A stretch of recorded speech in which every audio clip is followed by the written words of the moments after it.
千里之行，始于足下。A journey of 1,000 miles begins beneath the feet.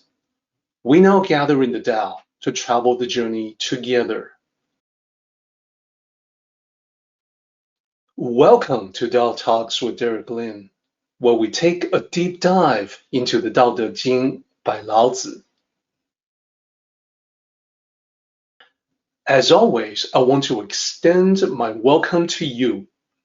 Thank you for joining us.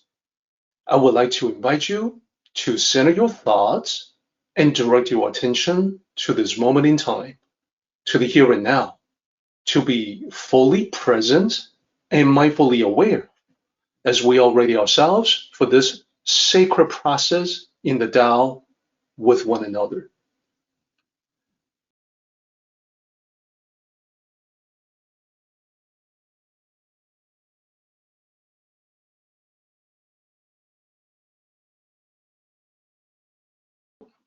Keep in mind, good in this case is about being a good person and also about being good at living your life in the best possible way. So here, I specifically want to zoom in on the layers of meaning about the highest goodness being resembling water, and also that water has incredible benefits for all living things, and yet it is providing those benefits without contention. These are profound truths that every generation of students of the Tao must eventually come to a full realization. Not only that, but also to apply those lessons to life. The more you can apply them, the more powerful you can see that this teaching truly is. So I want to share a story with everyone to illustrate this process of understanding the realization and the application. It is a story that I call the Epiphany. Once, there was a boy who started studying martial arts relatively young, at the age of 13. This boy was a quick study. He was diligent, he was dedicated, he practiced whenever he could, whether it was inside or outside of class. He would spend his time outside of class practicing until he really got a particular movement. So very quickly, the boy became a star pupil, but there was something missing. What was that something missing? Well, you see, as a teenager, the boy was impatient. He could never sit still for long.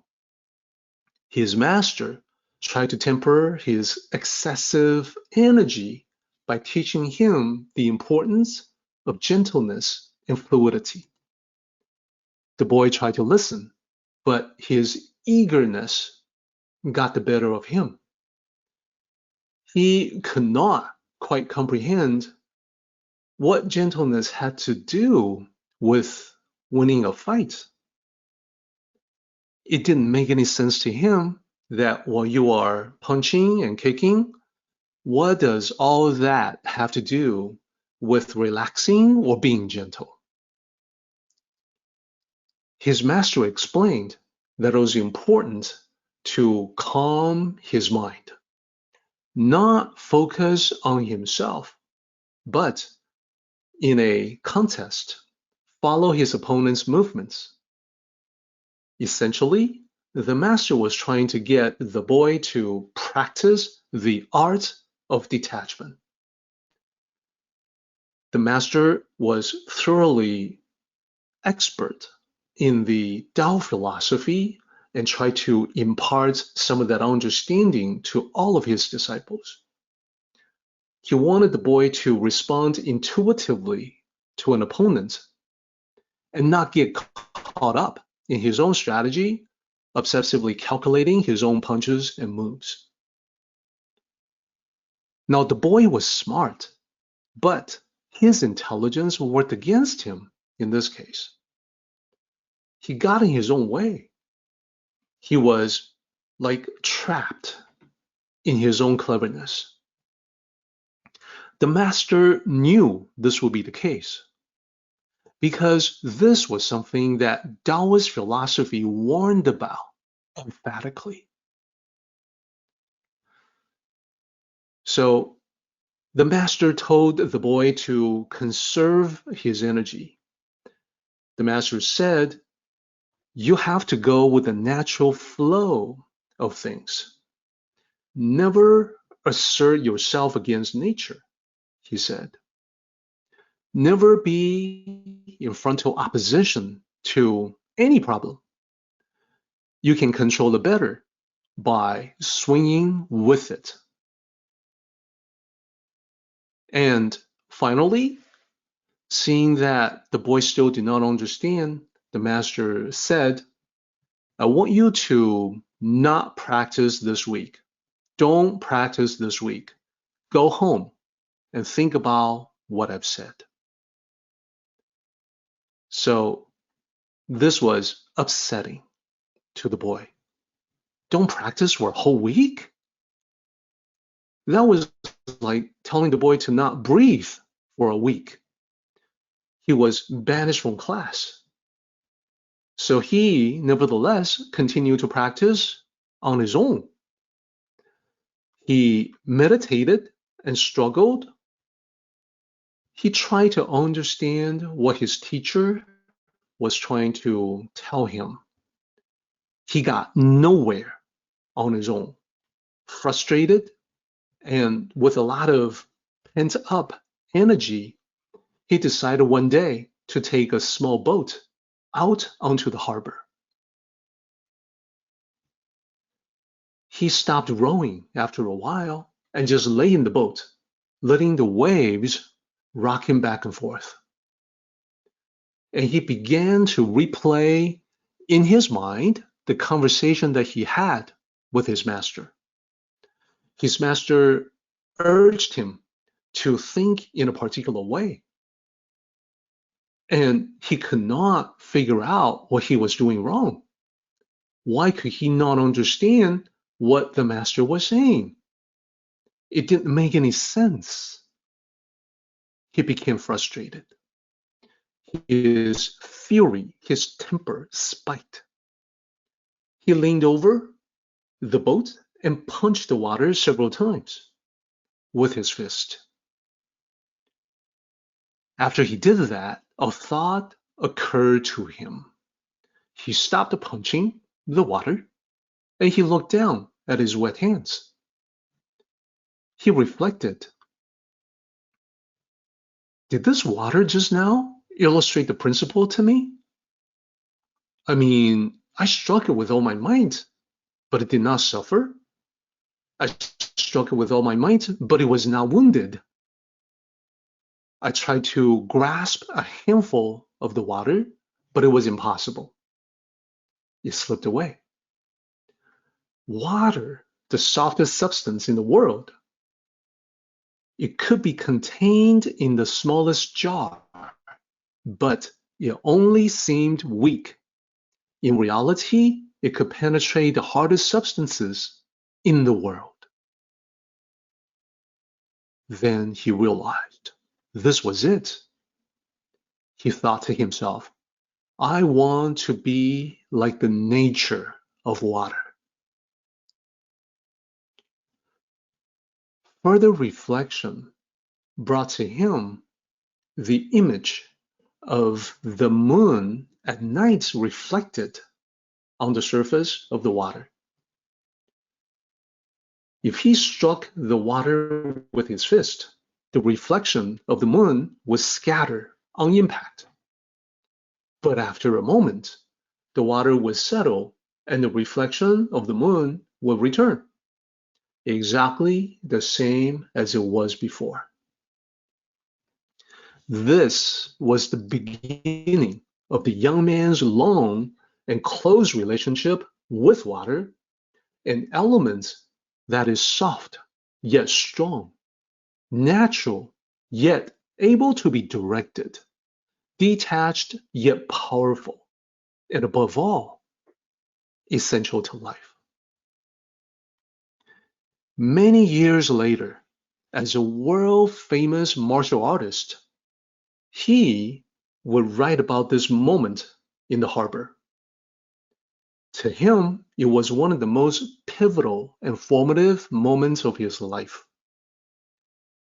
In a television interview, he said, "Be water, my friend." And this became his most well-known quote, still widely cited decades after his passing. His name was Bruce Lee.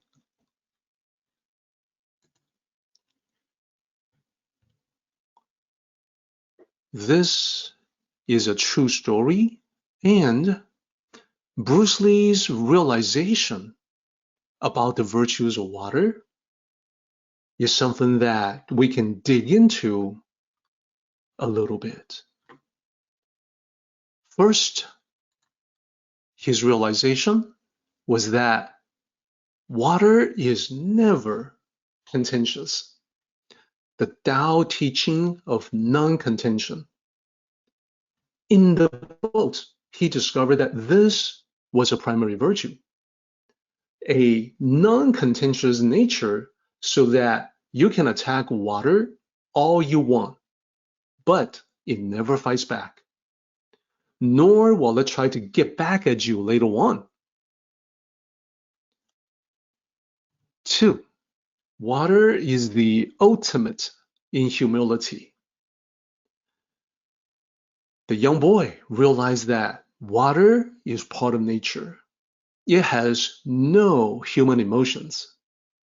It cannot be attached to anything. It doesn't get offended when you strike at it. In that way, it demonstrates the ultimate in humility. The boy realized also, water is powerful. He tried all he could, but water, he noted, could not be hurt. It could not be wounded. This is referred to by Lao Tzu as water having great capabilities because it is so incredibly powerful and versatile. And lastly, the boy realized the water is essential to life. It is indispensable for life. It is absolutely a necessity. Water gives itself to everything, all living things. And all of the above is embodied in his quote, "Be water, my friend." And this is because water represents the soft and gentle yin energy that complements the active and fiery yang energy. If someone is able to harness both and have them work together for you, that is the key to success in anything that you take on in your life. So this was not only the principle that Bruce Lee lived by, but it also was something that had a widespread impact. Even today, it happens to also be a great match for this particular chapter, for you see, the virtues of water that Bruce Lee realized, they come exactly from this chapter of the Tao Te Ching. And Bruce Lee's master indeed was a student of the Tao. Later on, Bruce Lee himself would also be a philosopher of the Tao himself.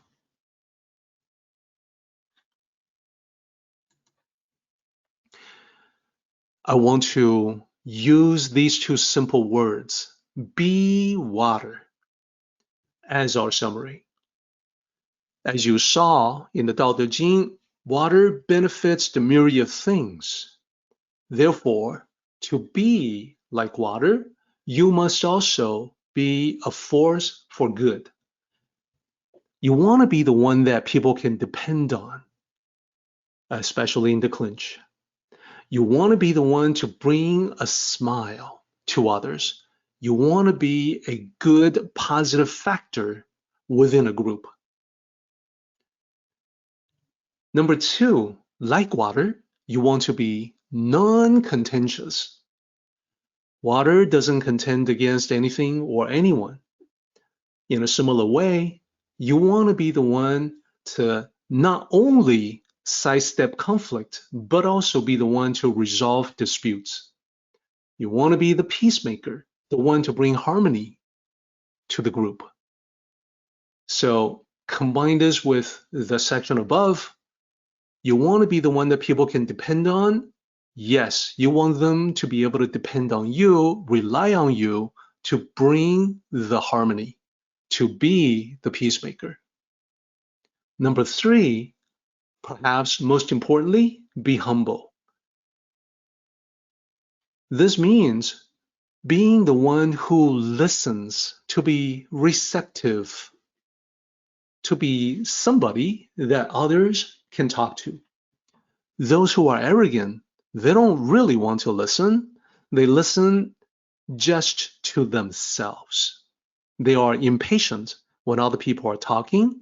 They can't wait to cut them off because they are in love with the sound of their own voices. And you want to be the one to learn from others. To learn is to be humble.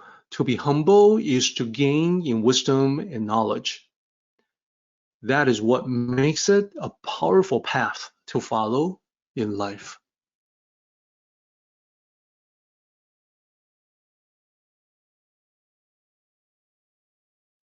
Our meeting has come to an end, but the journey continues on.